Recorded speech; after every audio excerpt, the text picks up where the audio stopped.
Because you see, I'm a combat veteran. I'm back from the war. I'm a Top Gun.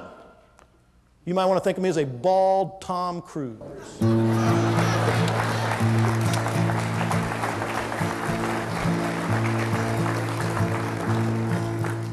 So this chap was flying his T-38 aircraft around the skies of Laredo Air Force Base, Texas, and he had a rather serious aircraft emergency. He had an engine fire. So he radios to the ground, to the instructor. I'm on fire, I'm on fire. Engine fire, engine fire. Now the instructor on the ground radios back. Follow your checklist for an engine fire. Duh. In other words, follow the rules. So the Iranian solo student in the air radios back to the ground. I'm on fire, I'm on fire. And he lapses into his native tongue. Let me share something with you, ladies and gentlemen. I used to be a pilot. When I was in trouble, I occasionally lapsed into English. I mean, it's possible, right? It's possible. Now, what happened next was a dialogue without communication. Or you might want to think of it as a monologue in duet. That ever happened to you? Huh? So the instructor pilot knew if he didn't say just the right thing at just the right time that the man in the air was going to die. And so he goes to the guard channel. When you fly, when you go to guard, everybody in the sky will hear you because he didn't want it blocked out, because all pilots monitor guard. So he goes to guard and makes the following radio transmission. Solo Iranian student flying a T-38 out of Laredo Air Force Base, Texas, bail out. And 4 of them did.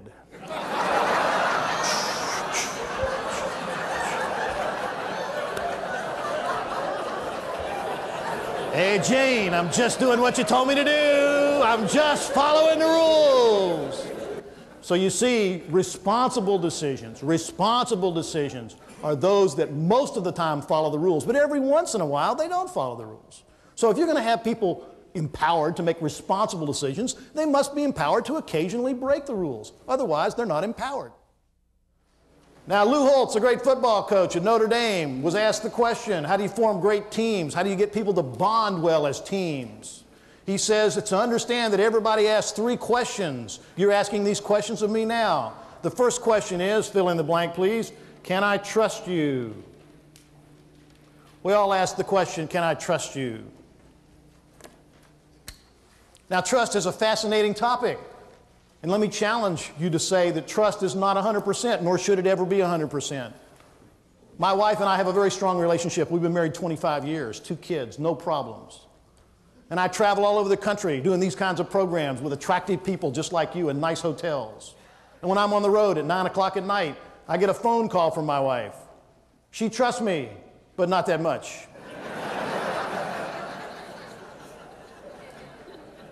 She is practicing that age-old dictum called supervision.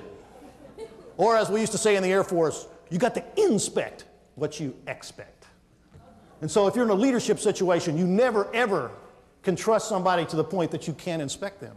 And likewise, understand that the customers that buy from you, they're inspecting you all the time. So trust is important, but it's never 100%, nor should it be. We're better, we're more competitive, we're sharper because trust is not 100%. Al McCree is a professional business speaker who provides a powerful message combined with original music. I entered a new profession in 1989, that of being in the music business and as a professional speaker, and I came to this hotel, to this very ballroom, where I attended a session on goal setting. Paid a couple $100 to hear top flight speakers, people like Zig Ziglar, Les Brown, Brian Tracy. They get you all fired up at those sessions. They say you can have anything you want to have. You can have wealth beyond your wildest dreams. All you got to do is set a goal. You got to write that goal down and say it 3 times a day. You got to image the result. Your altitude is determined by your attitude. We've been to the same sessions, right? Now, right after I attended that session, I moved into a new house in Brentwood, Tennessee, which is just right outside of Nashville where I live. Brand new house, and we had these trees in the backyard. I didn't know what they were, these 5 trees. And my neighbor, who was 90 years old, a retired Army colonel, came over and said, Al, I'd like to make a proposition with you about these trees. I said, tell me about that, Colonel. He says, well, you got these apple trees here, and if you'll put up the money, I'll fertilize the trees and put insecticide on the trees, and then come summertime, we'll split the fruit. Is that okay? I said, Colonel, that's fantastic. You see, I'd always envisioned myself as a gentleman Tennessee farm. And I thought, what a wonderful opportunity to try out these goal-setting techniques. And so I wrote down on a piece of paper just what they said in that seminar. I'm going to have the best apples in Brentwood, Tennessee. And I said it 3 times a day. And I imaged the results. And my neighbor did his part. He fertilized and put insecticide on those trees. And I decided to take it one step further. I went out back and I talked to my trees. Every day, 3 times a day. We're going to have the best apples in Brentwood, Tennessee. Now comes springtime. We got the blossoms. And you know, there's nothing more beautiful in the whole world than apple blossoms in the springtime. Those beautiful white and pink blossoms, they're so pretty. And every day I'm out there talking to my trees. And do you know that on a good day, I could hear the trees talking back to me. We're going to have. Now comes summertime, we get fruit.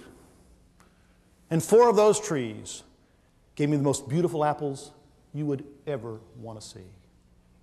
But one tree gave me peaches.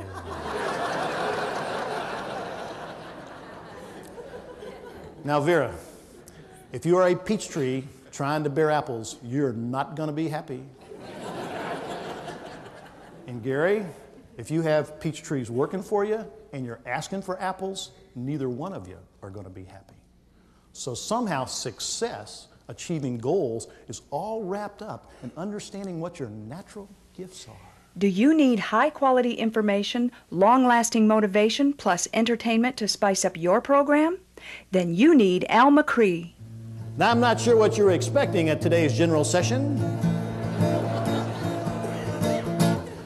but a short, bald-headed guy singing Butterbeans might not have been it. Joyce, there have probably been times in your life when you said, you know, if I'm really going to be happy, I just want to take a vacation. I just want to take my money and go away somewhere and play. Maybe like right now, you'd like to go away somewhere and play. So I asked myself, what animal in the whole world best represents play? How about the seal? So at the appropriate time, put your nose in the air and bark and clap like a seal. What does it take to, what does it take to be happy? To be all that I can be? You got to play like a seal. What do you think, huh?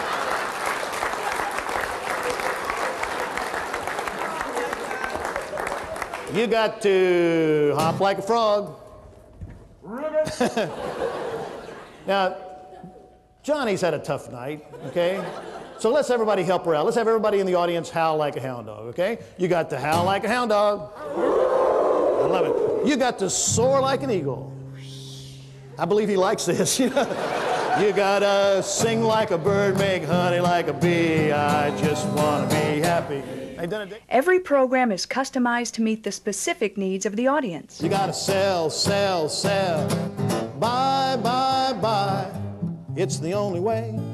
It's the reason why the world is ever turning to demand and supply. You got to sell, sell, sell, and buy, buy, buy. Well, if you want to be good, if you want to be the best, you need to be a member of the National Fraternal Congress. Yes, they'll keep you up to date with all kinds of useful information, and if you come to the annual meeting, you'll get a tremendous education.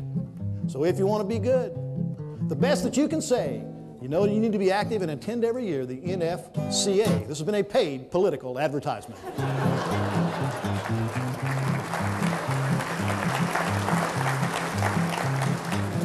Thank you so much. Thank you. Thank you so much. Thank you. Thank you. Thank you. Thank you so much. You're the greatest. Thank you. Thank you. Thank you so much.